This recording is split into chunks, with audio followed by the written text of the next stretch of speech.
en clase, en verdad, para responder más precisamente a la pregunta. ¿Qué tal, Jimena? ¿Cómo estás? Sí, Mena, perdón.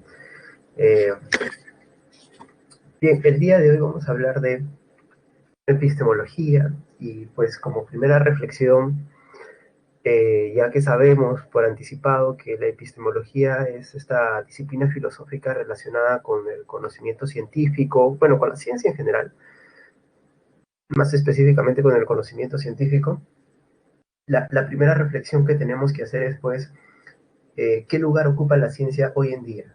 ¿No? Para nosotros, para las personas del siglo XXI, ¿no?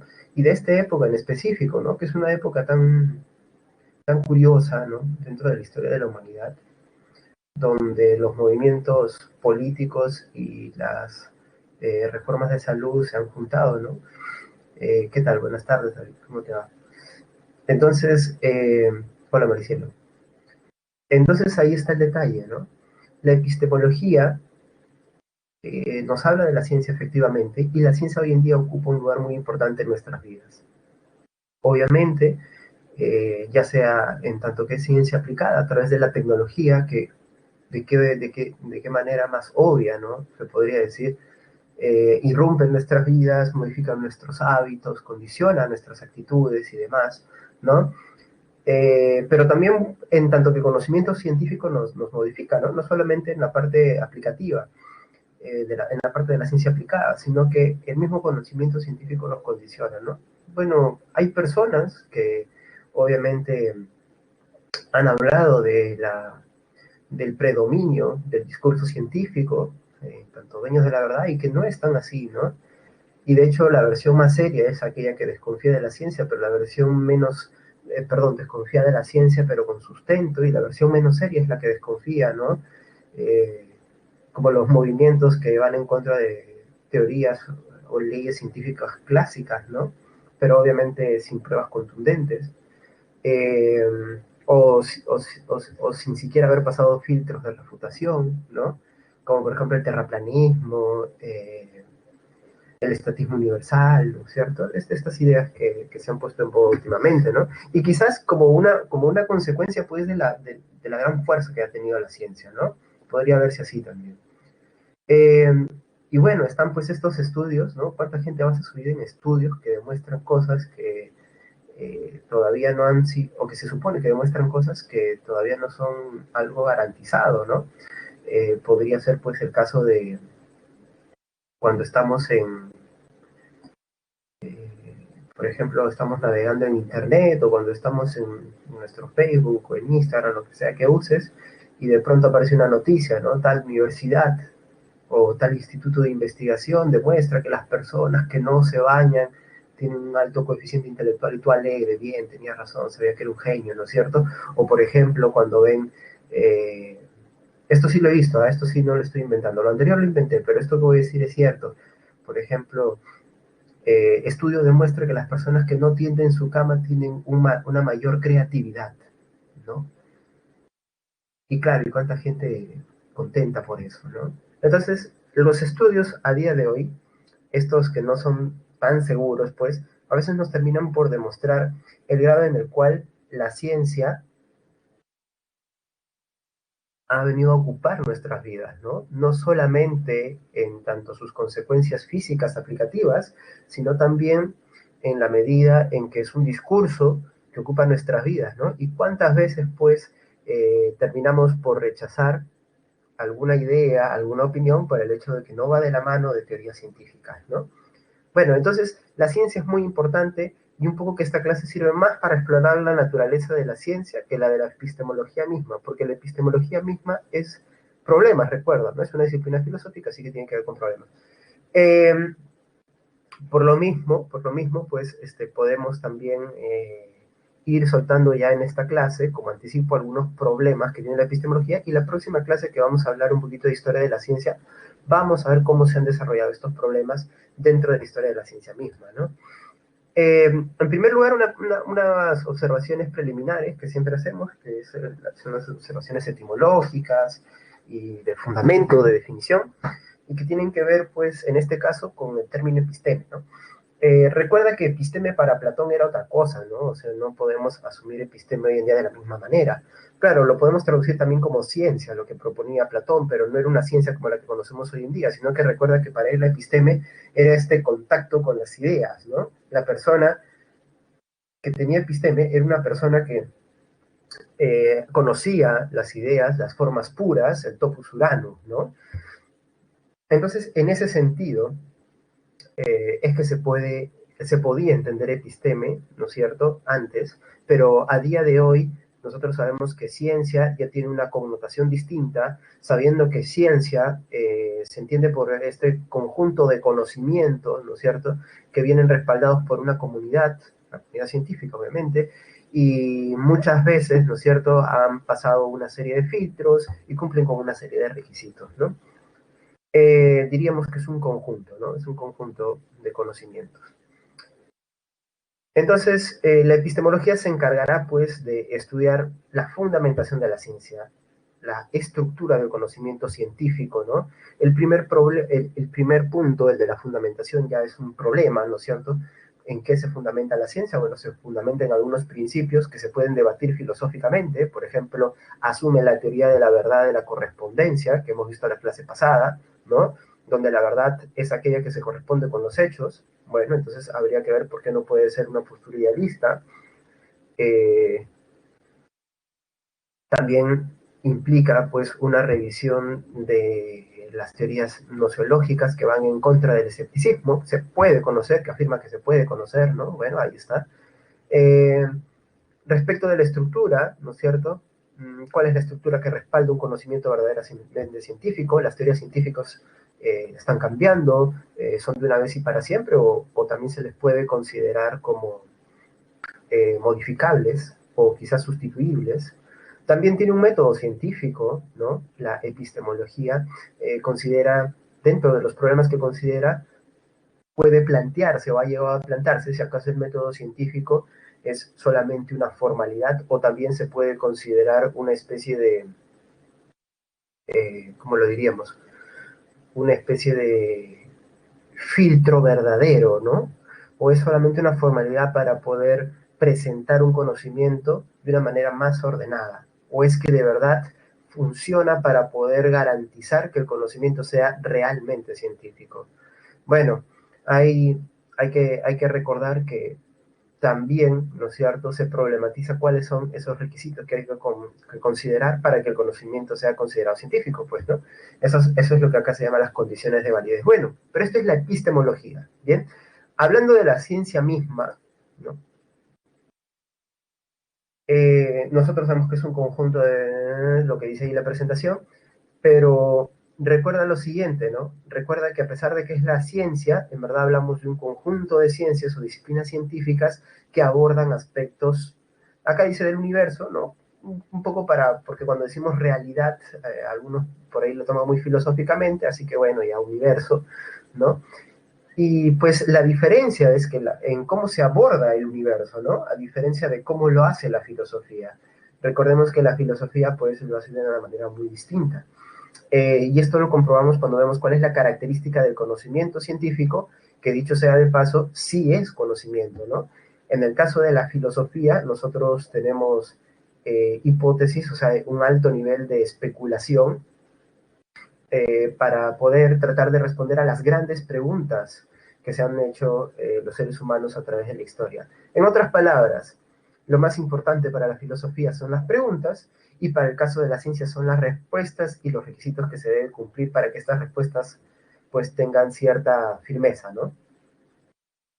Entonces, siendo así, ¿no? Siendo así, ¿cuáles son las características que tiene el conocimiento científico? Bueno, primero debemos reconocer que el conocimiento científico es objetivo. ¿Qué significa esto? Quiere decir que el conocimiento científico apela a una descripción o explicación de un objeto. Eso quiere decir que lo fundamental en el proceso de construcción o adquisición del conocimiento en la ciencia es el objeto más que el sujeto. Y esto lo puedes comprobar cuando siempre se le pide objetividad, ¿no? O sea, el enfocarse en el objeto de estudio, ya sea un fenómeno, ya sea una cosa, ¿no? Una situación, un hecho de cualquier tipo, un hecho económico, estadístico, biológico, lo que sea.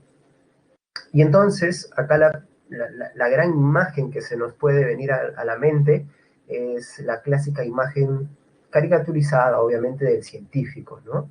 Este científico que anda en bata blanca, descuidado, eh, descuidado de su, por ejemplo, de su entorno social, de su vida social, de su aspecto físico, porque ha trascendido su subjetividad en busca de una mayor realismo, vamos a decirlo, ¿no? De un estar más, de apreciar el objeto con más claridad, ¿no? Porque está enfrascado realmente en el conocimiento de un fenómeno o en la exploración de un fenómeno.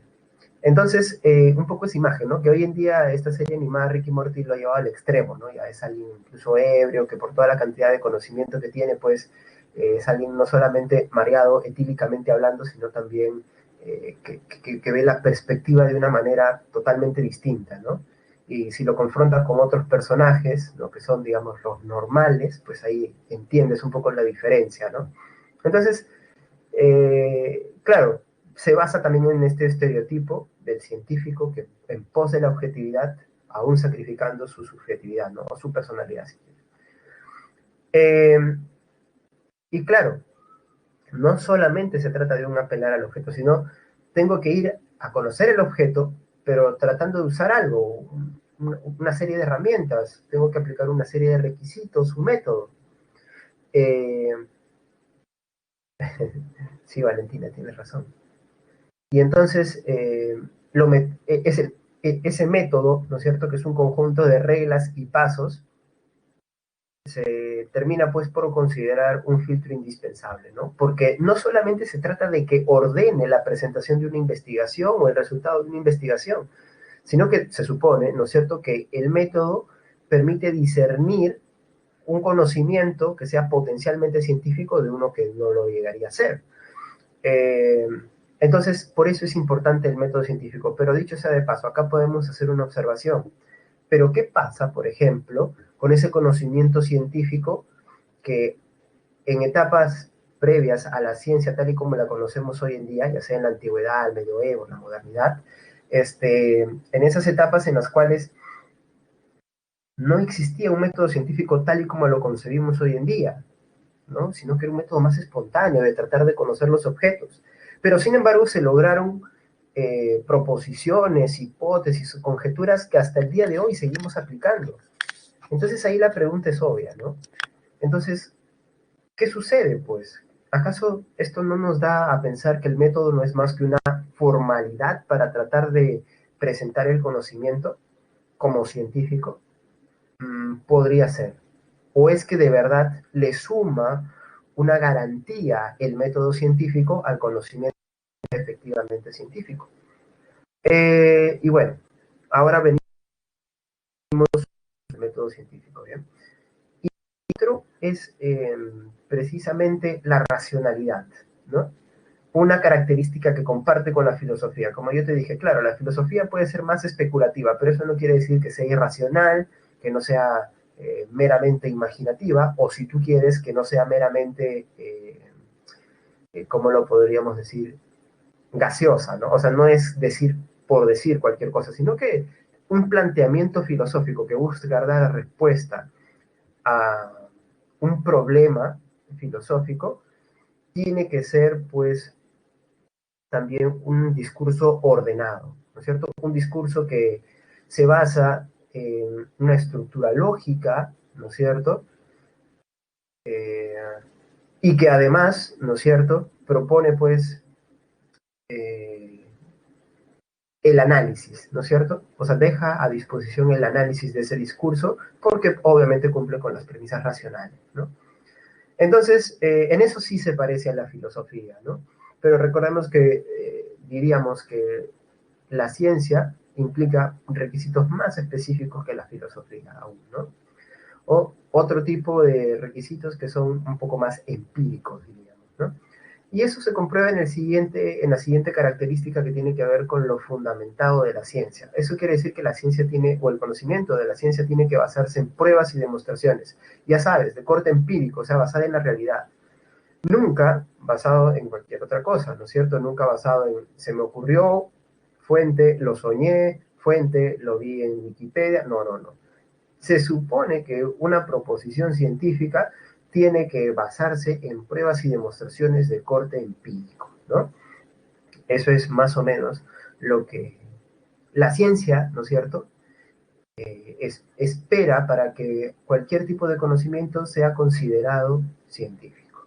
Bien, ahora, claro, estas son las características básicas, diríamos. Hay personas que hablan que las características del conocimiento científico implican añadir otras cosas, como lo empírico, ¿no? Pero yo creo que eso ya está dentro de lo fundamentado y demás, ¿no? Definitivamente no, por favor.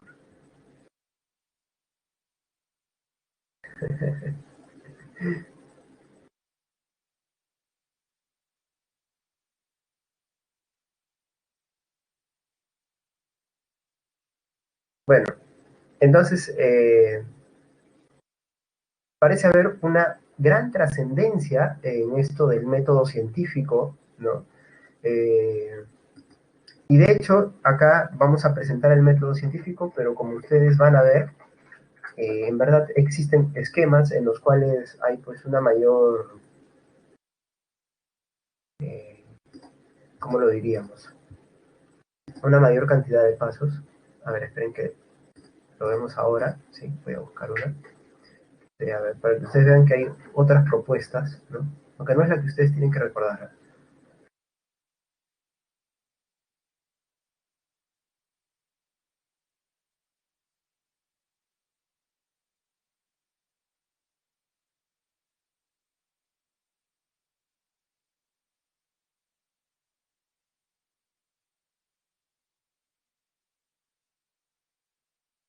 Bien, como ustedes van a ver, ahora les comparto. Pero existen versiones donde, ¿no? Como en esta, donde se pueden llegar a clasificar unos 7 pasos, ¿no es cierto? Pero creo que de alguna manera, si ustedes lo piensan bien, se podría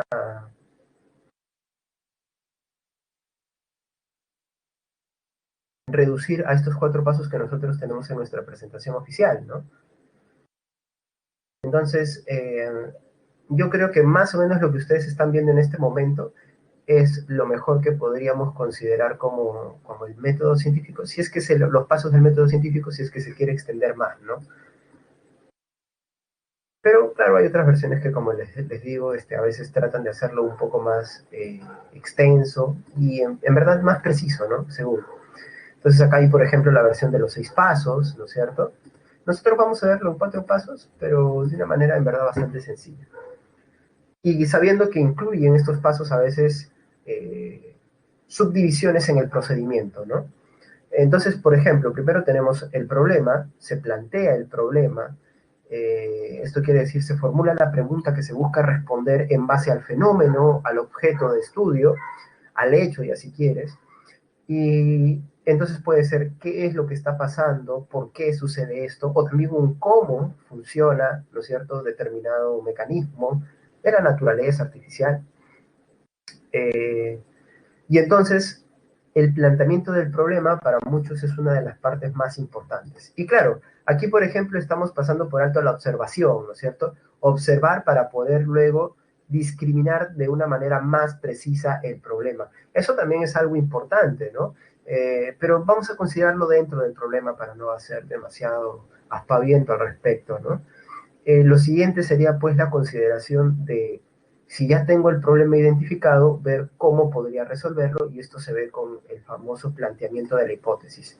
Primero recordemos que la hipótesis es una conjetura, es una idea provisional para explicar el problema, y que después de todo el proceso del método científico pues se terminará por comprobar o por descartar, ¿sí?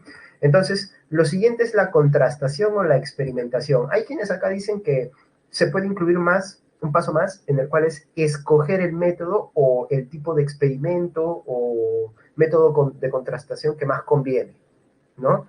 Entonces es un problema, una hipótesis, la contrastación, que nos permite ver, ¿no es cierto? ¿Hasta qué punto la hipótesis es cierta o no? O sea, se trata de poner a prueba la hipótesis, ¿no es cierto? Someterla a una carrera o someterla a un desafío que de no pasar, pues la hipótesis queda descartada y de lograrlo, pues será aceptada, se supone, por la comunidad científica o seguirá estando en evaluación, pero de momento todavía no refutada, ¿no?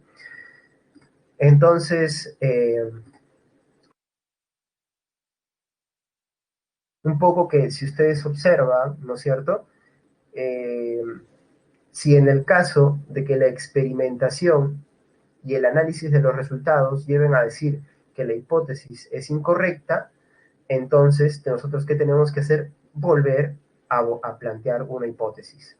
Y yo diría que en algunos casos a veces hay que volver a plantear el problema, ¿sí? Si los resultados, pues, que tienen que estar siempre atentos, ¿sí?, a la observación previa, nos da una hipótesis correcta, entonces, obviamente, acá ¿por qué se pone comunicación? Porque tiene que ver con la transferencia de conocimiento, ¿no? Y si me dan la hipótesis correcta, pues se tiene que manifestar, obviamente, ¿no? Entonces, eh, hay que tomar en cuenta estos detalles porque el análisis de datos implica una posterior conclusión, ¿no es cierto? Analizo los datos y digo, bueno, después de haber hecho este experimento, ¿mi hipótesis queda aprobada o queda descartada? Queda aprobada, entonces ya lo puedo comunicar a una comunidad, a la comunidad científica o en general, o puedo publicar en la investigación. Y si queda negada, pues tengo que volver a iniciar la investigación, ¿no es cierto?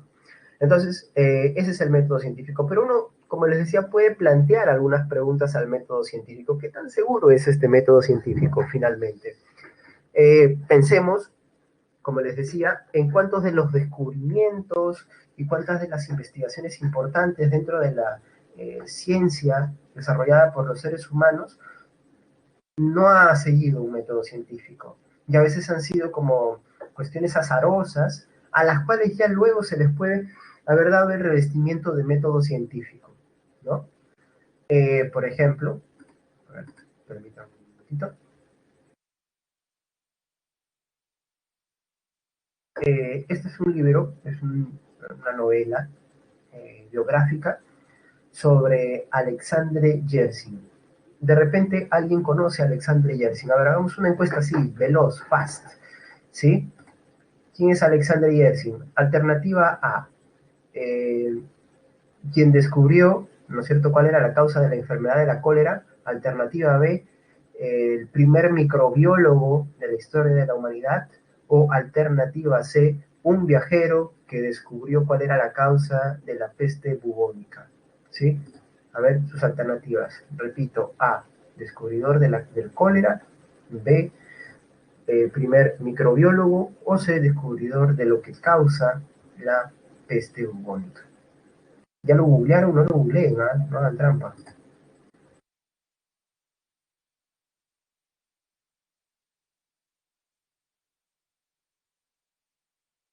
Gracias, Valentina, muy amable.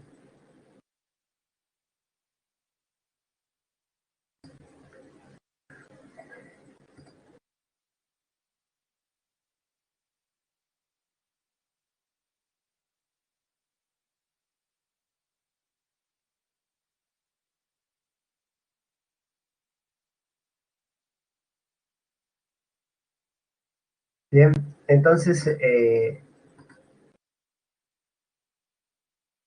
ahí está. O sea, un fuerte predominio de la CA.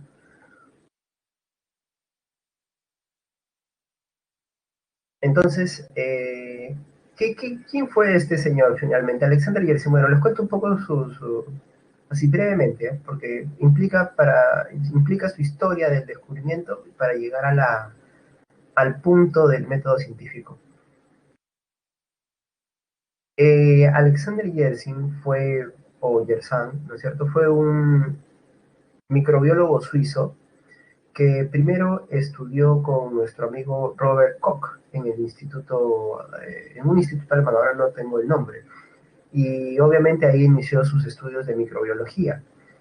Después de estudiar con él, con el descubridor del bacilo de Koch, se fue al Instituto Pasteur en Francia, donde estudió precisamente con Louis Pasteur, fue uno de sus principales discípulos, y se estuvo muy cerca de descubrir cuál era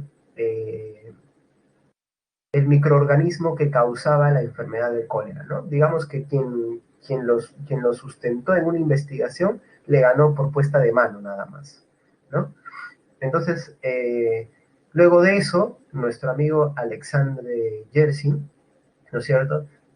Siendo una joven promesa de la microbiología, da un vuelco radical en su vida y se va pues a vivir bueno, sobre todo, más que a vivir, a explorar, ¿no? Hasta que se asienta en Vietnam, pero obviamente había recorrido varias partes de Indochina, ¿no?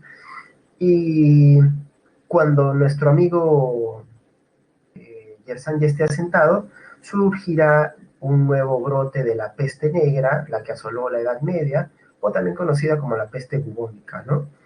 En ese momento, Alexandre Yersin es llamado por la República Francesa y se le pide que por favor acuda al llamado para ayudar a... Había una competencia de potencias, ¿no? Francia e Inglaterra un poco. Y los ingleses habían llamado pues al japonés Kitosato, que ya estaba en Hong Kong, que tenía un laboratorio en Hong Kong y que ya estaba investigando la enfermedad y demás, y todos decían que era cuestión de tiempo. Frente a esto, Alexandre Yersin o cualquier otro hubiese podido desanimarse, ¿no es cierto? Bueno, ¿para qué voy a ir si ya lo van a descubrir, ¿no? Encima voy a arriesgar mi vida, pero igual fue, ¿no es cierto? Por si las moscas. Y cuando llega, ni siquiera tiene un laboratorio, cuando llega a Hong Kong, ni siquiera tiene un laboratorio, sino que simplemente se consigue una cabaña, una especie de choza, donde hay un laboratorio improvisado, donde su principal herramienta fue un microscopio que él llevaba a todos lados, ¿no? Entonces aquí es cuando Yersin empieza su investigación y Kitazato estaba siguiendo una serie de procedimientos muy rigurosos para dar con la enfermedad y con la cura, por tanto, ¿no es cierto? La causa de la enfermedad y la cura para la misma. Eh, entonces, Yersin, un día caminando, ¿no es cierto? Ya había pedido que traigan algunos cadáveres para que él los empiece a inspeccionar y demás. Un día caminando, se fija que llega a una zona, ¿no es cierto?, de Hong Kong, donde, que es una zona casi de suburbios, muy cerca de donde él vivía, y entonces ve que hay una rata muerta, ¿no es cierto? Sigue caminando y ve otra rata muerta, y ante esta segunda rata muerta se acerca, ¿no es cierto? La toma, la lleva a su cabaña, su disque laboratorio, ¿no es cierto? Le toma una prueba de los tejidos, de tejidos a esta rata eh, muerta, y entonces se da con que hay una especie de bastoncillos, ¿no es cierto?, que son una bacteria. Entonces, luego, ¿no es cierto?, investigará la parte de los bubones, ¿no es cierto? Sí saben por qué se llama la peste bubónica, ¿no es cierto? Pero ahora les comparto.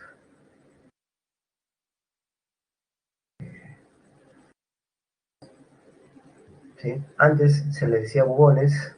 A ver, vamos a verlo. Quería compartirles el dato preciso, ¿sí? Ahí está.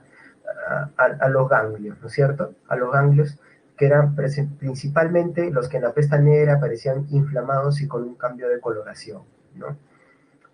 Entonces, nuestro amigo Yersin toma también una prueba de estos tejidos en los cadáveres y descubre que son los mismos tipos de bastoncillos que se encuentran en las ratas y en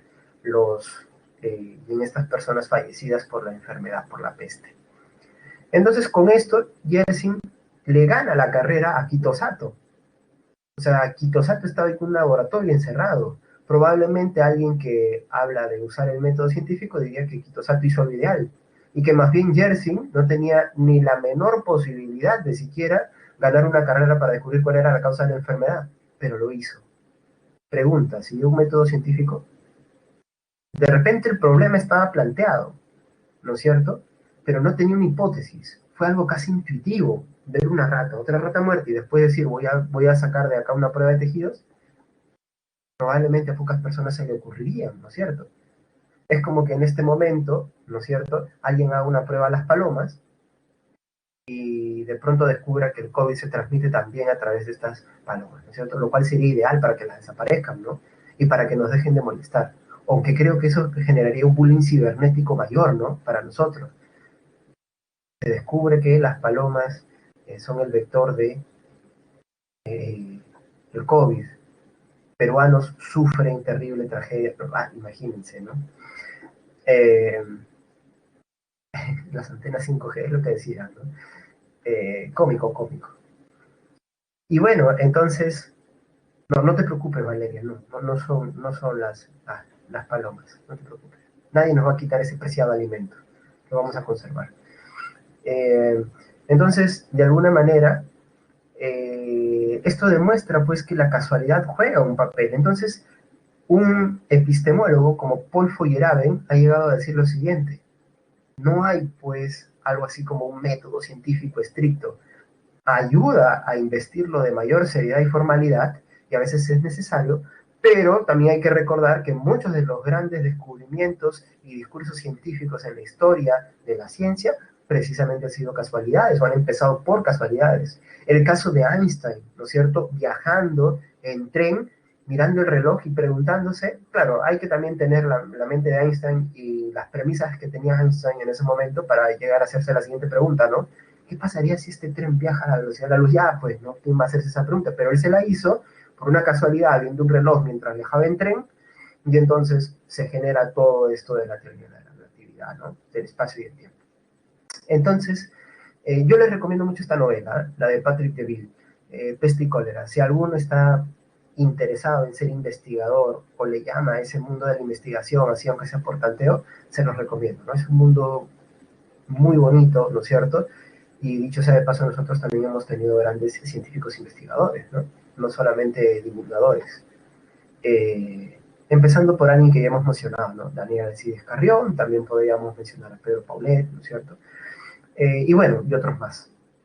Entonces ahí está, ¿no? Patrick DeVille con su novela Peste y Cólera, donde cuenta ese proceso de una manera un poco más curiosa, ¿no? Este proceso de también acercarse a los cuerpos y demás, ¿no? A mucho realismo ahí en esta novela, así que se los recomiendo. Bueno, la historia de Yersin es una historia loquísima, ¿no? Porque después de hacer este descubrimiento, él se vuelve la primera persona en la historia de la humanidad que logra inmunizar a otra con la creación de un prototipo de vacuna. O sea, en resumen, es casi como la primera vacuna que se hizo en la historia de la humanidad, ¿no? La de Alexander Yersin. Y bueno, y tú dirás, después de esto se habrá vuelto un científico famoso, ganó mucho dinero, le dieron el Nobel. No, papi, no pasó eso. Simplemente él volvió de mochilero, se fue a Indochina, ¿no es cierto? Volvió a Vietnam, le gustaba mucho hacer mapas, investigar, ¿no es cierto? Caminar, vivió con la tribu Moy, ¿no es cierto? Y en alguna ocasión un bandido, alguien que le quiso robar, le atravesó el pecho con una lanza, le salvaron la vida de milagro, ¿no es cierto? Y le volaron también un dedo pulgar, o sea, tiene una vida loquísima Alexander Yersin, ¿no? No es el típico científico, dicho sea de paso, ¿no? Valentina, ¿por qué tan triste? Más bien nos debería alegrar, ¿no? Encontrar vidas tan excitantes en el buen sentido de la palabra. Eh, entonces, entonces, eso, ¿no? Pero por otro lado, también sabemos que el método científico cumple una función importante, ¿no? Eh, ¿Cómo podríamos, pues, también nosotros hablar de una garantía de que hay algo que va a servir, por ejemplo, para combatir el COVID, si no fuese por el método científico, ¿no es cierto? Y los métodos de contrastación que tienen para este tipo de eventualidades, que es cuando se presenta una enfermedad y se busca curarla, ¿no? Una enfermedad que puede estar asolando la humanidad. Entonces, no es como decir el dióxido de cloro, lo he visto, ¿no es cierto? Lo he visto, le he dado a mi paciente y funciona. No basta que alguien te pase un video por WhatsApp, por Facebook, ¿no es cierto? Para que tú vayas y... La Coca-Cola lo cura, sí, la Coca-Cola te cura el COVID, pero de paso se come la mitad de tu estómago, ¿no? Entonces, claro, por ejemplo, ¿no? Ahí está lo que menciona Valeria también, ¿no? Entonces, hacer cargar con lejía, con todas esas cosas es una locura, ¿no? Entonces, no basta decir me funcionó o le funcionó a un grupo de personas. Y esto ya es parte de otro problema, ¿no? Sino que tiene que haber métodos de contrastación, pues, un poco más precisos. Ah, y bueno, de este tema hablaremos más adelante, ¿no? Entonces, eso sobre el método científico, ¿no? A ver, ¿dónde está la separata? Ahora que las opciones que deberíamos de recordar. Para empezar, recordemos que la ciencia busca describir. Esto que señalábamos con la característica objetivo, del conocimiento científico como objetivo, bueno, esto se cumple dentro de la descripción. ¿Qué quiere decir esto? Quiere decir que tiene que haber un lenguaje adecuado también para describir los hechos o los fenómenos o los objetos, ¿no es cierto? Eh, Se tiene que reducir básicamente solo a hechos, ¿no? Y la descripción implica que no traspasas la barrera en la cual tus intereses personales llegan al objeto, ¿no? Eh, entonces, esto es importante, ¿no? Esto es importante. Una descripción tiene que cumplir con ciertos requisitos. Si tú puedes describir algo, la mayor cantidad de cualidades o propiedades de un fenómeno o un objeto, entonces aquí cabe la posibilidad, pues, de que tú hagas una explicación causal, una explicación en cierto orden, obviamente racional, que te permita entender por qué está pasando algo, cómo está sucediendo algo, qué es lo que estás viendo, ¿no es cierto? O lo que estás sintiendo, ¿no es cierto? Por ejemplo, si se trata de explorar eh, un afecto mental, ¿no es cierto? O lo que sea.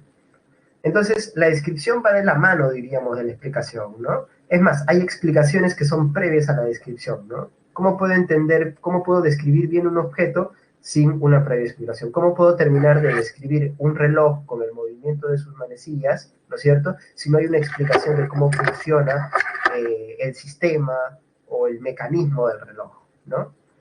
Y obviamente, cuando uno ha logrado explicar algo, ¿no es cierto? Con una descripción de por medio, ya tiene la posibilidad de predecir, ¿no es cierto? Si yo explico por qué va a caer siempre este objeto, siempre que yo lo suelte, ¿no es cierto? Siempre que lo suelto cae, profe. Y cuando suelto este objeto, también cae, profe. Muy bien. Si suelto este otro, también cae, profe, ¿no es cierto? Lo suelto y cae, ¿no?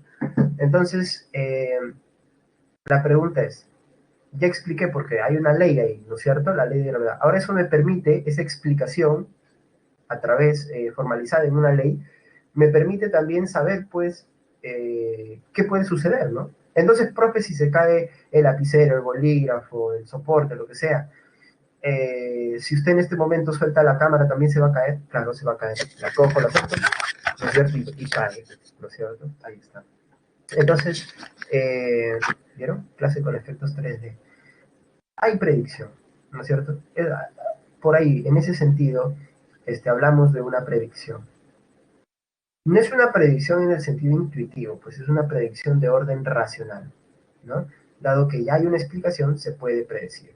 Y obviamente, como se puede predecir, yo puedo usar, por ejemplo, la idea de la caída libre o la explicación y la predicción de la caída libre para, por ejemplo, generar aplicativos, aplicaciones, ¿no es cierto?, de esa idea, ¿no? O sea, puedo sacar las consecuencias, de las consecuencias de esta idea, yo puedo terminar generando técnicas o tecnología para resolver problemas que afectan a la humanidad, ¿no? Sobre la diferencia entre técnica y tecnología hablaremos la próxima clase. Entonces, por ejemplo, si alguien, ¿no es cierto?, me dice, bueno, siempre que se suelte un cuerpo va a caer. Bueno, el agua, los líquidos pueden caer, sí, bueno, entonces de ahí podemos usar esta idea para hablar de cómo se genera energía con la caída, se generan las represas y todo esto, ¿no es cierto? Y las hidroeléctricas, ¿no? Entonces, como pueden ver, estas cuatro funciones de la ciencia son muy importantes porque hablan ya de la naturaleza de la ciencia. Y ahora nos centramos en estos dos aspectos, ¿bien? En la explicación y la predicción. Aquí hay otro problema epistemológico, porque si ustedes lo piensan bien, eh, claro, hay problemas también dentro de la descripción o problemas epistemológicos para la descripción y problemas epistemológicos para la aplicación, como por ejemplo el peligro de la tecnología, además que ya tiene que ver también con la cercanía a otros ámbitos filosóficos. Eh, pero cuando hablamos de explicación y predicción hablamos de un problema sumamente serio, un problema que ya había acusado David Hume y que va a retomar nuestro amigo Karl Popper. Bueno, ¿qué es lo que decía David Hume? Bueno, el problema de la causa, no existen las causas. Pensamos que existen las causas porque hay eventos pasados y pensamos que estos eventos pasados se van a cumplir de manera similar. Profe, siempre que usted suelte un objeto va a caer. Muy bien. Te llevo al espacio, gravedad cero. Sueltas el objeto, no cayó, más bien se fue para arriba. Entonces, no, profe, entonces ahí la ley ahí no funciona. Entonces no era un para siempre. Profe, el sol sale todos los días, mañana va a salir. No, el sol ha salido hasta hoy día, no sabemos si mañana va a salir. Es lo que diría David Hume, ¿no? Ahora, Karl Popper, ¿no es cierto?, toma esta idea y él dice, por muchas eh, pruebas que tú sumes, ¿no? Este es el criterio verificacionista. Mientras más pruebas le pongas a una explicación, esto no la hace más segura, porque en cualquier momento puede venir una idea que la contradiga y la va a derribar. Entonces, aquí el problema es, ¿cuál es el criterio que hace que la ciencia sea ciencia efectivamente? ¿No? Un poco esta es la idea de Karl Popper y su racionalismo crítico. ¿Cuál es ese criterio que nos hace que algo sea ciencia? Por ejemplo, si tú dices el criterio es el verificacionismo, sumar pruebas, entonces muchas cosas podrían ser, pues incluso cosas que hoy en día tomamos como pseudociencia, ¿no es cierto? Él pone el ejemplo acá de la astrología, pero podríamos citar otros ejemplos, ¿no? Por ejemplo, él dice, a menudo formulé mi problema como el distinguir entre un método genuinamente empírico y un método no empírico, vale decir, un método que si bien apela a la observación y a la experimentación, con todo no logra adecuarse a las normas científicas. Este último método puede ser ejemplificado por la astrología con su enorme masa de datos empíricos basada en observación en horóscopos y biografías. ¿Qué es lo que te está diciendo Pop? Si yo me baso en un criterio verificacionista de sumar hechos que respalden una idea, la astrología podría ser una ciencia. Por ejemplo, ¿no es cierto? Recopilo todos los casos donde se haya acertado en una predicción astrológica o recopilo todas las lecturas de personalidad, interpretaciones de personalidad que se adecúan al movimiento de los astros según la astrología. Y voy a encontrar reyes, personas famosas y demás, ¿no es cierto? Que a veces se hace, ¿eh? En los documentales más serios he visto que hacen eso, ¿no? Se acude a la astrología, ¿no? Una vez estaba viendo uno de la Segunda Guerra Mundial y decían, y bueno, y Hitler era de tal signo, y esto explica por qué dentro de ese signo él haya sido tan extraño. Ay, no. ¿No es cierto? Entonces, ahí está. Entonces, ¿qué es lo que finalmente hace a la ciencia pseudociencia? Perdón, ¿qué hace a la ciencia ciencia? Sería el hecho de que haya la posibilidad de refutarlo. Si algo no se puede refutar, es un dogma, pues. Y no es ciencia, porque la ciencia tiene que ser un movimiento constante de conjeturas y refutaciones, dice nuestro amigo Popper. Eso quiere decir, se propone algo, pasa una prueba y de momento sigue ahí como la mejor explicación, pero tiene que ser sometido constantemente a pruebas para que así se inventen o se lleguen a nuevos alcances o alcances más precisos, ¿no? Esto que podemos llamar nosotros el criterio falsacionista de Popper, que aquello es ciencia, aquello que no ha sido refutado todavía, pero que se puede refutar, ¿no? En cambio, lo que no ha sido refutado, pero es imposible de refutar, eso no es pseudociencia, ¿no? Entonces no basta con sumar hechos, ¿no? Es como que tú me digas, profe, mi pareja es la única persona fiel que existe sobre la tierra. Yo te digo, ¿por qué? Porque ha tenido oportunidades, profe, pero no me ha sido infiel. ¿No es cierto? He visto que le escriben por Instagram, que tiene un montón de seguidores. He visto que en Facebook también, ¿no es cierto? Él siempre mantiene la seriedad, o ella siempre mantiene la seriedad, me respeta.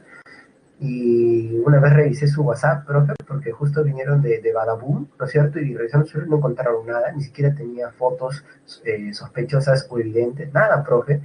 Y yo te pregunto, ¿pero eso garantiza que en el futuro nunca te vas a ser infiel? Eh, como que OnlyFans, ¿sí? Entonces, profe, ¿eso garantiza que vaya a estar todo? Yo te pregunto, ¿eso garantiza que vaya a ser siempre así? No, profe, de repente algún día. Entonces, no, pues, no es la única persona que vive sobre el planeta ni nada. En algún momento puede dejar de serlo, ¿no? Eh, entonces, de alguna manera, ¿no? Lo que nos está diciendo Popper es que hay que tener cuidado, ¿no? Y bueno, acá cada uno puede tener sus experiencias con algunas tradiciones que se tienen acá, ¿no? Algunas costumbres que no importa si son ciencia o no, pero la gente cree en ellas, ¿no? Y es raro, ¿no? Porque hay hechos y uno lo vive y entonces uno lo ve y dice, pero ¿cómo puedo dudar de esto, no? Entonces, Paul Feyerabend y el mismo Popper hablan de que no todo tiene que ser ciencia, pues, ¿no? De repente hay un tipo de conocimiento tradicional que tiene su utilidad. O sea, no todo lo útil se reduce a ciencia o a tecnología, ¿no? Entonces, por ejemplo, podríamos mencionar, pues, no sé, la lectura de hojas de coca, ¿no? Que mucha gente dice que es mejor que la lectura de cartas, la lectura de manos, ¿no? Bueno, a mí una vez me leyeron la mano y me dijeron que la línea de riqueza de mi mano, ¿no es cierto? Ahí la pueden ver, ¿no es cierto? La línea de riqueza era bastante larga, así que yo iba a ser una persona rica, ¿cierto? Bueno, no ha pasado todavía, chicos, lamentablemente. Eh, Me siento un poco estafado, la verdad. Bueno, pero hay quienes creen en la hoja de coca, o de repente ustedes alguna vez, o de repente alguna vez a ustedes les han pasado el cuy, ¿no? O de repente, ¿no? Estos mecanismos de lectura, ¿no? También pasan azufre, alumbre, un montón de cosas pasan, ¿no? ¿Es seguro? ¿No es seguro? ¿No? Científico, pseudocientífico, puede ser pseudocientífico. ¿Es útil? También puede ser, ¿no? Bueno, y también está la brujería, ¿no? Que hay gente que cree, alguien dice, no, yo no creo en nada supersticioso y a fin de año se hacen su baño de florecimiento, ¿no es cierto? Que últimamente, que en los últimos años ha ido subiendo el precio y gastan una buena cantidad de dinero en ello, ¿no? Y digo, vaya, ¿no?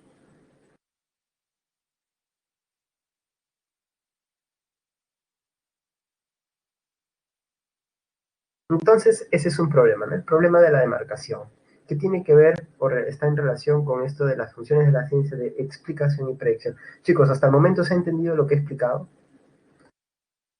Un sí, un yes me basta.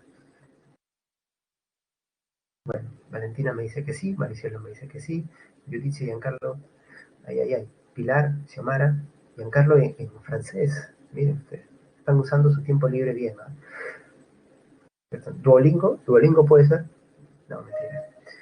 Está bien, gracias chicos, les agradezco la respuesta. Entonces vamos bien, vamos bien. Eh, bueno, y también podemos hablar de una clasificación de las ciencias, ¿no? Las podemos clasificar de acuerdo a dos criterios. Muy bien, Giancarlo. Eh, yo ya no practico mi francés hace muchos años, así que ya casi que lo he olvidado, ¿no? Bueno, o sea, recuerdo de estructuras, pero y pronunciación, pero algunas cosas ya las he olvidado, ¿no? Detallitos. Bueno, criterios. Tenemos el objeto de estudio, tenemos el criterio de función. Criterio de objeto de estudio podemos clasificar a las ciencias en formales y fácticas. Formales cuando su objeto de estudio son ideas, conceptos como la lógica o la matemática, y fácticas cuando se abordan algún aspecto de la realidad, como podría ser el mundo de la vida, ¿no es cierto?, la biología, el mundo del movimiento de los cuerpos, o de la estática, ¿no es cierto? Entonces ahí tendríamos la física, y así, ¿no es cierto? De acuerdo al criterio de función, pues quiere decir qué función está resaltando dentro de las funciones que hemos señalado. Si se trata de describir, explicar y predecir, hablamos de ciencias puras. Si se trata, en cambio, de desarrollar aplicaciones, ¿no es cierto? O sea, aplicaciones en general, ¿no? Se trata del desarrollo tecnológico, entonces hablamos de de ciencias aplicativas, ¿no? Como las ingenierías, ¿no? Son de alguna manera casi ciencias aplicativas, ¿no? Y obviamente, para terminar, una diferencia entre lo que se llama ley científica y teoría científica. Bueno, voy a explicarlo con una imagen que he encontrado por acá de Pictoline. ¿Conocen Pictoline? ¿No? Explicaciones gráficas, bueno, están en Facebook, están en todos lados. Bueno, pero, dos confusiones que se suelen dar, ¿no? Ahí está en Instagram, ahí está, lo justo. Pero síganme en Instagram también, chicos, para más chistes. Y para más consejos, mejor.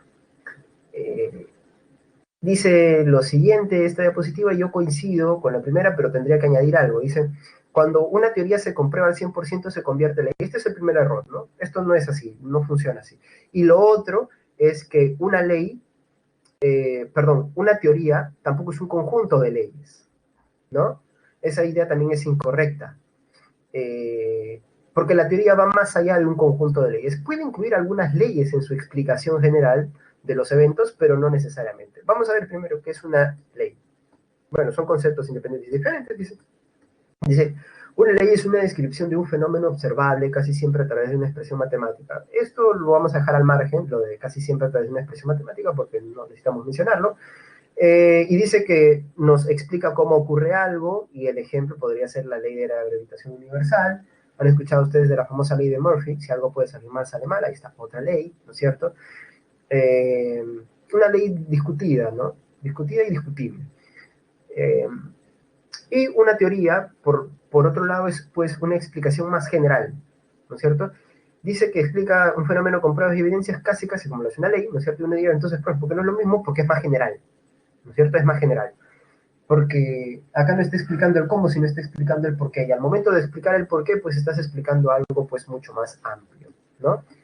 Entonces, no confundir teoría con ley. No es que una teoría comprobada se vuelva ley, y tampoco es que una ley forme parte junto a otras de la teoría, ¿no? Sino que podríamos decir que son conceptos distintos, pero que basados en una comprobación rigurosa, forman parte del conocimiento científico, y muchas veces vamos a poner, trabajan juntos, vamos a decirlo así, ¿no? Ahí está, imagino que lo han descargado.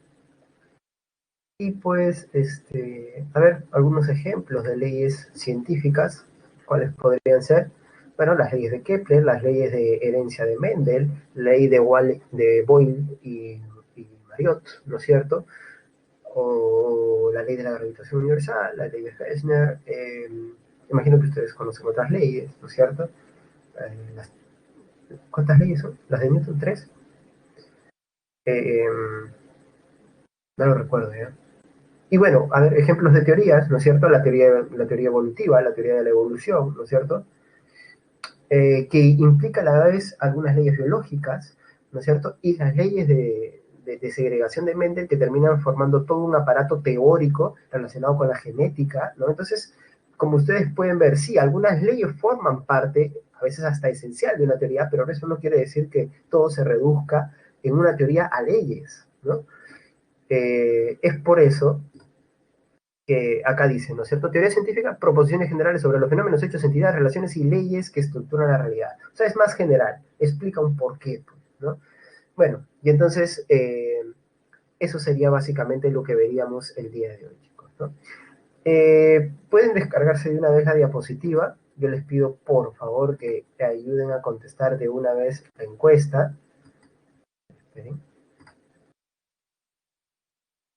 Y a continuación, pues, a continuación les pediría que consideren lo siguiente, ¿no? Que para la encuesta docente, la A es amé la clase, la B es buena clase, bien, bien, es un bien, bien. Eh, no, todavía no, ahora lo van a responder. Eh, la C sería, caramba, profe, creo que tiene que mejorar. La D es desde este momento me he vuelto su enemigo. Y la E es, estoy pensando por qué sigue acá, ¿no? Respondan, por favor.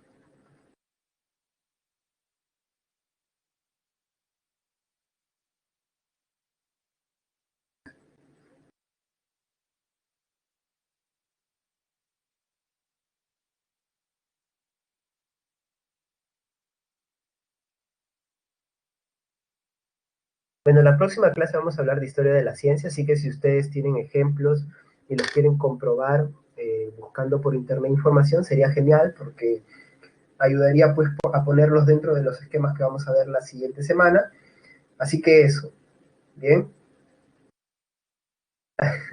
Tienes razón, Giancarlo, no lo había pensado. Y bueno, ya saben que me pueden hacer preguntas, trato de entrar un poco antes precisamente para eso, pero caso contrario también pueden usar la plataforma de multichat, que me imagino que la están usando de manera adecuada. Y lo otro sería, nada, solamente eso. Les deseo una buena semana, éxitos en su vida académica y en los otros aspectos de su vida también. Bien. Ay, las claves de las 7. ¿Cómo quito esto? No sé cómo quitar la encuesta. Ay, ay, ay. Creo que recuerdo que puedo hacer esto.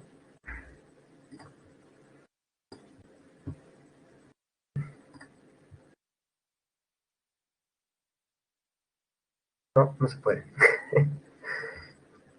eh, No funcionó mi super táctica tecnológica. A ver, por acá. No, no. Si descargas la diapositiva, Valentina, vas a poder comprobarlo. O puedes seguir el consejo de Valeria. Bien, chicos, acá nos vamos a quedar. Les deseo un buen provecho para su almuerzo, una buena semana y buen fin de semana. Nos vemos el próximo martes a la misma hora y por el mismo salón virtual. Chao, chao, chicos. Un abrazo para ustedes. Se me cuidan.